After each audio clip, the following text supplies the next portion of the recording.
Friends இங்கே பாருங்கள் கொத்தமல்லி துவையல் ரெடி பண்ணியிருக்கேன். ரொம்பவே நல்லாயிருக்கும் ஃப்ரெண்ட்ஸ். நம்ம சாதத்துக்கு இட்லி தோசைக்கெல்லாம் சேர்த்து சாப்பிட்லாம், நல்லாயிருக்கும் ஃப்ரெண்ட்ஸ். வாங்க ஃப்ரெண்ட்ஸ் வீடியோக்குள்ளே போகலாம். ஒயிட் ரைஸுக்கு தான் ரெடி பண்ணியிருக்கேன். ரொம்பவே நல்லாயிருக்கும் ஃப்ரெண்ட்ஸ். அப்படியே சூப்பராக இருக்கும் துவையல் சாப்பிட்றதுக்கு. சூடான சாதத்துக்கு சேர்த்து சாப்பிட்டு பாருங்கள்.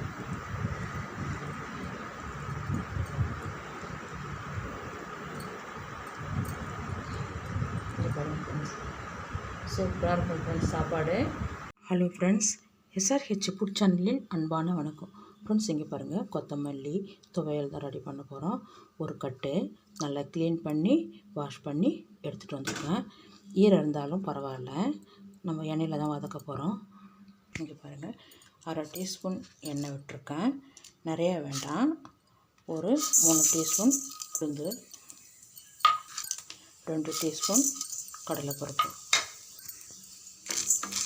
தீயை குறைவாக வச்சுட்டு நல்லா பொன்னிறமாக வறுத்துடலாம் ஃப்ரெண்ட்ஸ். 1 டீஸ்பூன் தனியா,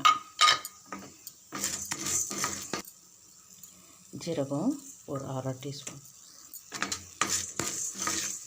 4 வரமிளகாய் காரத்துக்கு ஏற்ற மாதிரி நல்லா வறுத்துட்டு ஸ்டவ் ஆஃப் பண்ணிவிடுங்க. வேறு பாத்திரத்தில் மாற்றிடலாம் ஃப்ரெண்ட்ஸ். 2 டீஸ்பூன் எண்ணெய் விட்டுருக்கேன். ஒரு 5-6 தேங்காய் பீஸு சின்னதாக கட் பண்ணியிருக்கேன். கொஞ்சம் நல்லா வதங்கட்டும். இங்கே பாருங்கள், நல்லா தேங்காய் வதங்கிருக்கு. இப்போ நம்ம எடுத்து வச்சுருக்க கொத்தமல்லி இலையை அப்படியே போட்டு வதக்கணும். இங்கே பாருங்கள், ஒரு 1/2 நெல்லிக்காய் சைஸு புளி நல்லா வதங்கிருக்கு. ஸ்டவ் ஆஃப் பண்ணிவிடுங்க.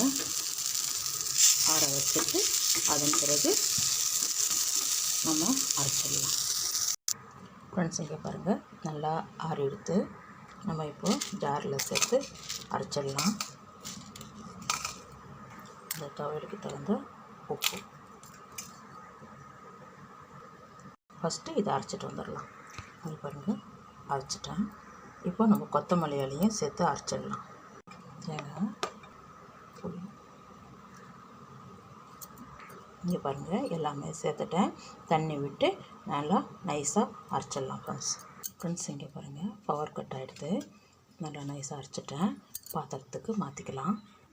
மல்லி வதக்கின பாத்திரத்துலேயே கடுகு, கடலைப்பருப்பு, ஒரு வரமிளகாய் எல்லாம் ஒரு 6 ஸ்பூன் சேர்த்துக்குங்க.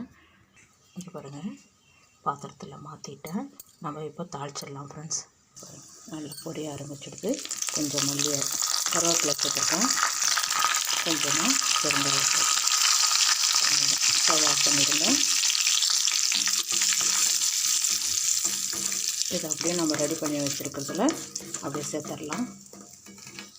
பாருங்கள், அப்படியே தாளிச்சதை சேர்த்துட்டேன். இங்கே பாருங்கள், மல்லி துவையல் ரெடியாக இருக்குது. சூப்பராக இருக்கும். சாதத்துக்கூட நெய் விட்டு சேர்த்து சாப்பிடும்போது அவ்வளோ ஒரு சூப்பராக இருக்கும். தோசை இட்லிக்கு சூப்பராக இருக்கும். இங்கே பாருங்கள், வாங்க ஃப்ரெண்ட்ஸ் சாப்பிட போகலாம். பாருங்கள், கொத்தமல்லி துவையல் ரெடி பண்ணிக்கிறேன். ரொம்பவே சூப்பராக இருக்கும் ஃப்ரெண்ட்ஸ். சூடான சாதத்தில் வச்சு சாப்பிட்டு பாருங்கள், கொஞ்சம் நெய் விட்டு. ரொம்ப சூப்பராக இருக்கும், ரொம்ப அற்புதமாக இருக்கும் ஃப்ரெண்ட்ஸ் சாப்பிட்றதுக்கு. இந்த வீடியோ பிடிச்சிருந்தா லைக் பண்ணுங்கள், ஷேர் பண்ணுங்கள், கமெண்ட் பண்ணுங்கள், சப்ஸ்கிரைப் பண்ணுங்கள், பக்கத்தில் இருக்கிற பெல் ஐக்கானை கிளிக் பண்ணுங்கள். Thank you friends.